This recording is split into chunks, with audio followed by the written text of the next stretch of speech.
Hello everyone. For decades, 4 African countries, Nigeria, Angola, Algeria, and Libya, have stood as Africa's oil and gas powerhouses, nations blessed with vast crude oil and natural gas reserves, but burdened by the weight of their dependence on oil revenues. They are the only African countries whose crude oil production exceeds 1 million barrels per day.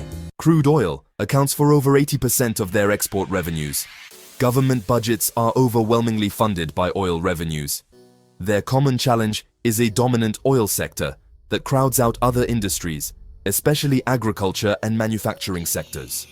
Their economies rise and fall with global oil prices, leaving industries underdeveloped and millions vulnerable during oil price slumps.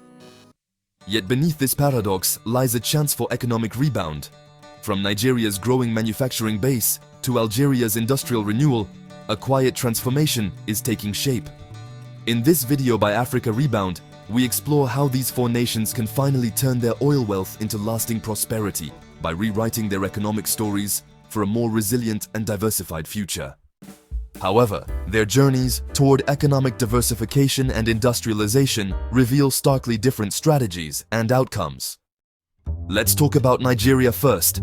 Its diversification has been pretty unstructured, largely unplanned, and driven by necessity. Unlike the state-centric models you see in Algeria and Angola, Nigeria's modest industrial successes have mostly come from its dynamic private sector. The telecommunications revolution, spurred by deregulation in 2001, unlocked the services sector. This created the foundation for Africa's most vibrant tech startup ecosystem, with a handful of startups even achieving unicorn status. However, this stands in sharp contrast to Nigeria's failures in agriculture and manufacturing.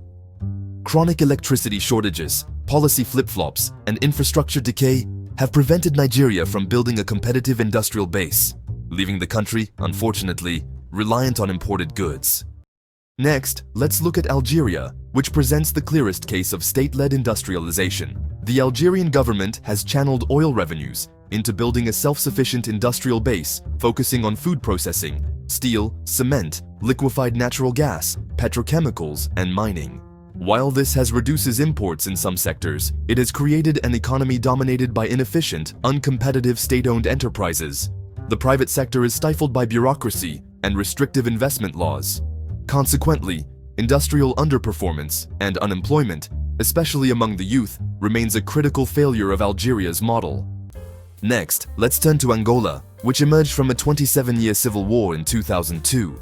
Angola used oil wealth for post-war reconstruction, but, in the process, also became highly dependent on oil. But Angola has recently launched a program called Diversification, or Diversify More, the most aggressive and explicit diversification drive among the 4 nations. The government's strategy includes developing the Lobito corridor and privatizing major state assets, from diamond mines to the national airline, and actively courting foreign investments. These reforms have led to a rebound in non-oil growth, especially in agriculture. However, progress remains fragile, hampered by a vast debt burden. Lastly, Libya stands apart for its near-total lack of economic diversification. Before 2011, Libya's economy was almost entirely oil-driven, with other sectors underdeveloped and heavily subsidized. The decade of conflict has weakened any institutional capacity for economic planning. The country is politically fractured, with rival governments controlling different regions and oil facilities. Essentially, diversification ranks low on the agenda. Right now, it's all about survival. Libya's case serves as a stark warning that political failure can completely negate the potential for economic transformation, thereby locking a resource-rich nation into a cycle of conflict and dependency. In summary, Nigeria has achieved organic diversification in services, but less so in manufacturing. Algeria has built heavy industry, but at the cost of economic efficiency and job growth. Angola is pursuing the most promising reform-led agenda, but its success is not yet assured. Libya represents a systemic decline, where diversification is almost impossible. Ultimately, none of the 4 major oil-producing African nations has successfully transitioned to a resilient post-oil economy. Their experiences underscore that diversification is not merely an economic process, but a deeply political one, requiring visionary leadership, stable institutions, coherent long-term development strategy, and an environment where either the private sector can thrive or the state can operate effectively. This is a challenge that continues to define Africa's economic development, or lack thereof. Let's draw some quick lessons from Norway and Saudi Arabia, oil-producing nations, which, unlike the African oil producers, have achieved much greater degrees of non-oil diversification.